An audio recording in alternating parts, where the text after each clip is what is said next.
Charte constitutionnelle du 14 août 1830. Louis-Philippe, roi des Français. À tous présents et à venir, salut.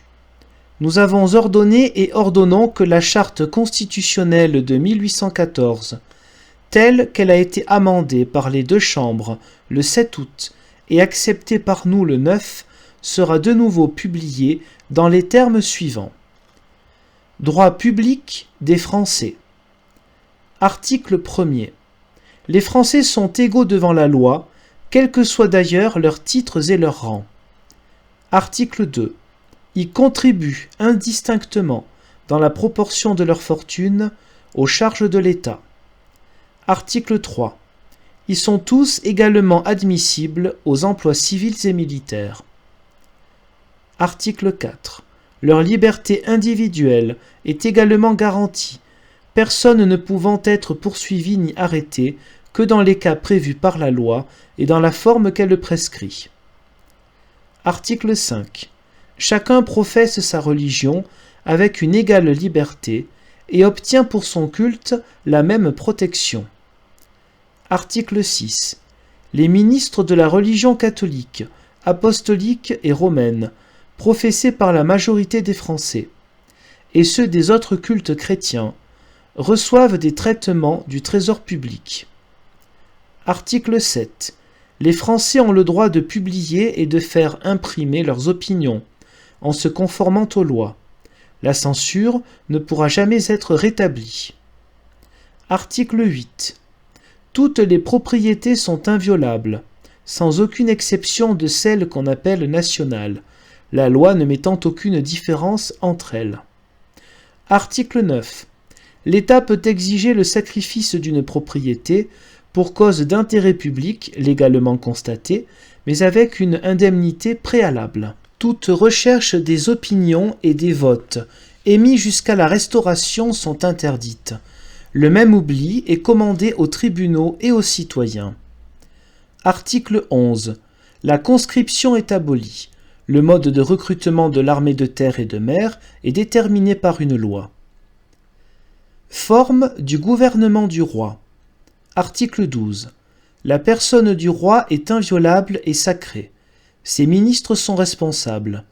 Au roi seul appartient la puissance exécutive. Article 13. Le roi est le chef suprême de l'État. Il commande les forces de terre et de mer, déclare la guerre, fait les traités de paix, d'alliance et de commerce, nomme à tous les emplois d'administration publique et fait les règlements et ordonnances nécessaires pour l'exécution des lois, sans pouvoir jamais ni suspendre les lois elles-mêmes, ni dispenser de leur exécution. Toutefois, aucune troupe étrangère ne pourra être admise au service de l'État qu'en vertu d'une loi. Article 14. La puissance législative s'exerce collectivement par le roi, la Chambre des pairs et la Chambre des députés. Article 15. La proposition des lois appartient au roi, à la Chambre des pairs et à la Chambre des députés. Néanmoins, toute loi d'impôt doit être d'abord votée par la Chambre des députés. Article 16. Toute loi doit être discutée et votée librement par la majorité de chacune des deux chambres. Article 17. Si une proposition de loi a été rejetée par l'un des trois pouvoirs, elle ne pourra être représentée dans la même session. Article 18.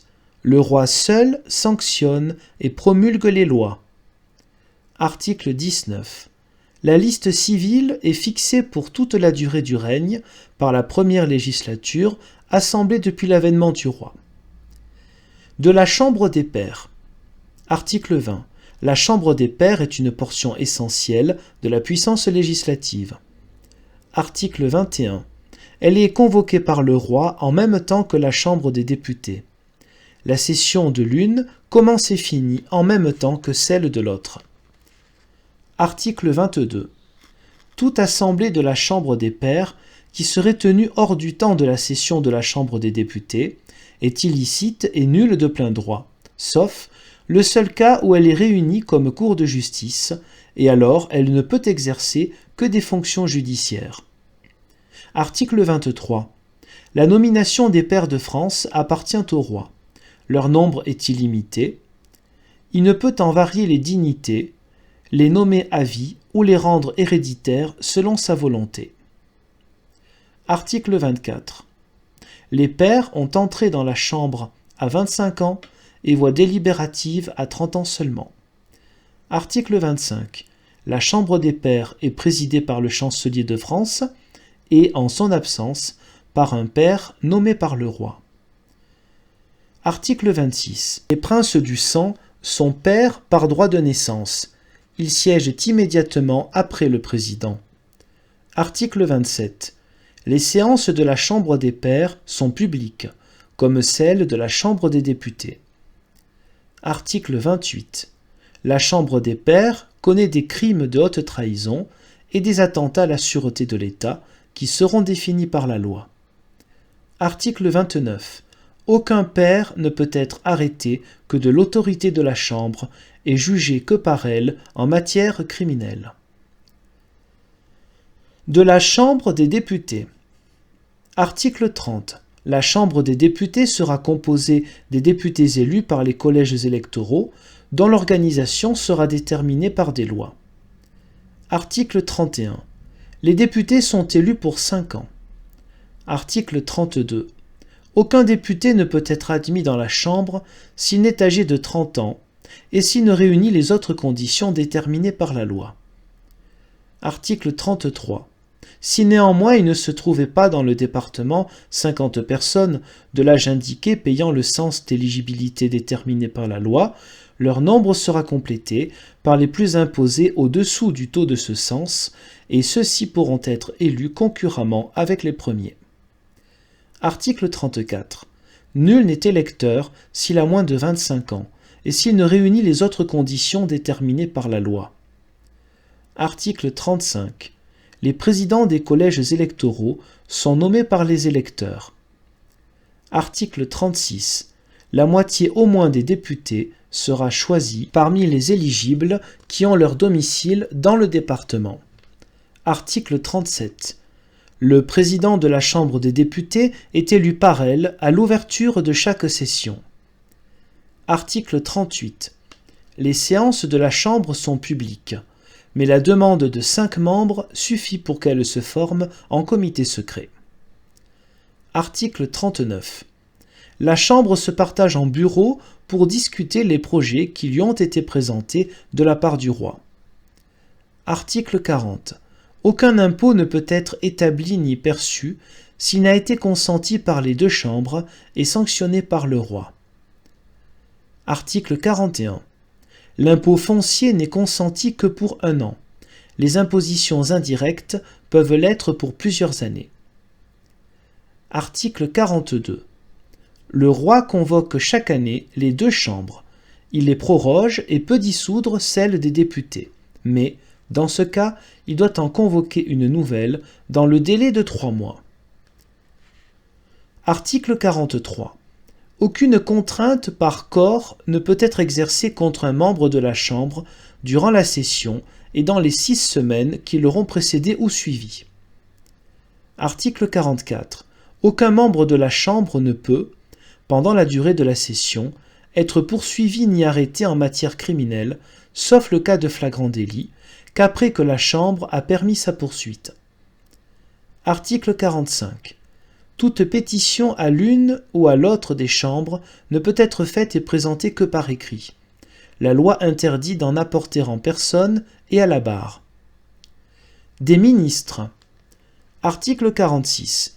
Les ministres peuvent être membres de la Chambre des pairs ou de la Chambre des députés. Ils ont en outre leur entrée dans l'une ou l'autre chambre et doivent être entendus comme ils le demandent. Article 47. La Chambre des députés a le droit d'accuser les ministres et de les traduire devant la Chambre des pairs, qui seule a celui de les juger. De l'ordre judiciaire. Article 48. Toute justice émane du roi. Elle s'administre en son nom par des juges qu'il nomme et qu'il institue. Article 49. Les juges nommés par le roi sont inamovibles. Article 50. Les cours et tribunaux ordinaires actuellement existants sont maintenus. Il n'y sera rien changé qu'en vertu d'une loi. Article 51.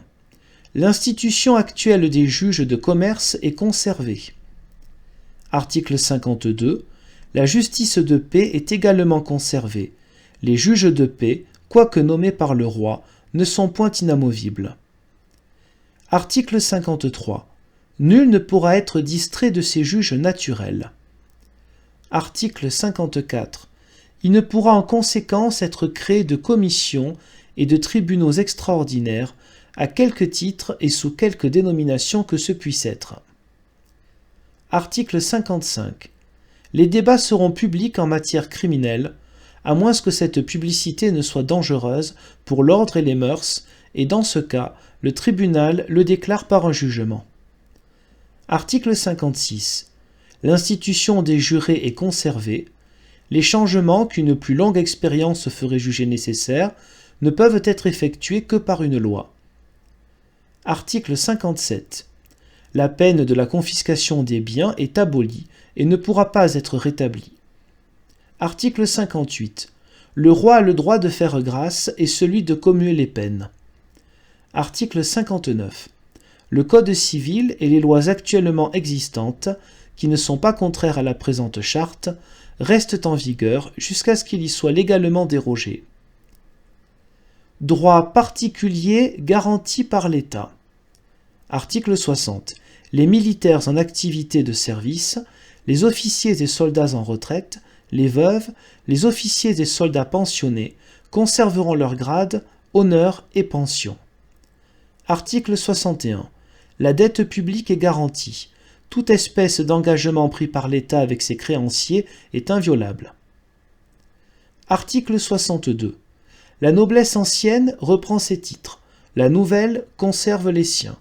Le roi fait des nobles à volonté, mais il ne leur accorde que des rangs et des honneurs, sans aucune exemption des charges et des devoirs de la société. Article 63.